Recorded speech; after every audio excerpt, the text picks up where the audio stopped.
This circle-shaped paper and 25 color travel set is from a company called Mairtini.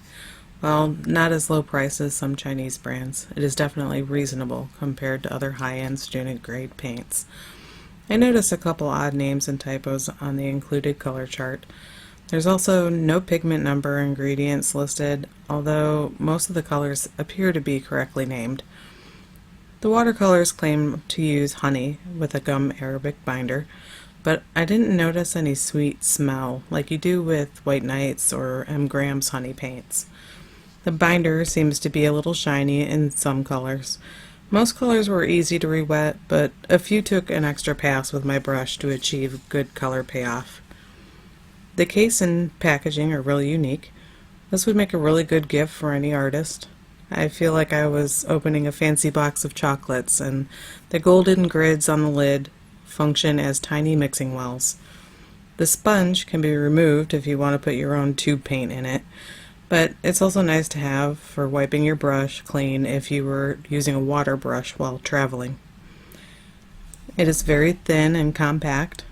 I will say though, I was surprised. The paints are in a custom shaped tray, so these colors are only about half as deep as the standard half pan size. The paper is a 7-inch circle with glue around the edges to hold the paper flat while you paint. It is 25% cotton. It's a unique middle ground between normal paper pulp and professional grade 100% cotton papers. I was very pleased with the gentle cold press texture. The surface was strong, allowing for repeat wet washes, and even the fine needle tip of my technical pen worked well. However, the sizing in reference to the coating of the paper was a little tricky to work with. Typically, watercolor paper is coated with gelatin to allow for better paint control and not allowing your paint to immediately just soak into the paper fibers. This paper's coating makes all colors, even staining ones, easy to lift. And that's not good for my normal style. I depend on dry layers staying in place while I move on to additional washes and add tiny details. It would be great for those who love lifting techniques where you erase paint with a damp brush to create your shading.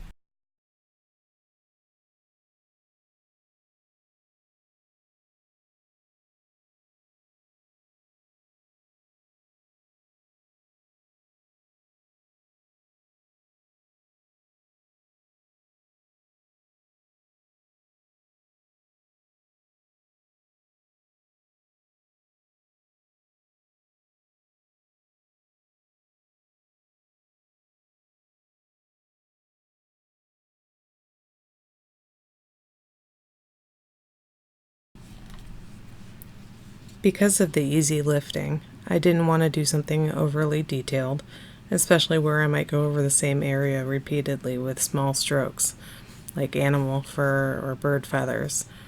I thought this paper might be good for the negative painting technique, where I could use gentle layers of wet washes. I had hoped the method would allow me to build up a deep, rich color, typically only achieved by multiple layers.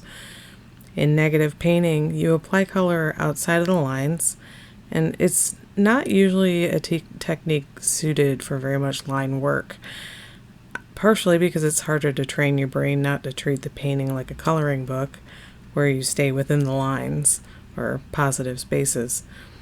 In the first circle painting, I tried to gently apply the washes with a large brush, but I quickly realized no matter how careful I was, the bottom layer of color would lift up. This made it impossible to create layered colors or keep the salt texture visible from previous layers.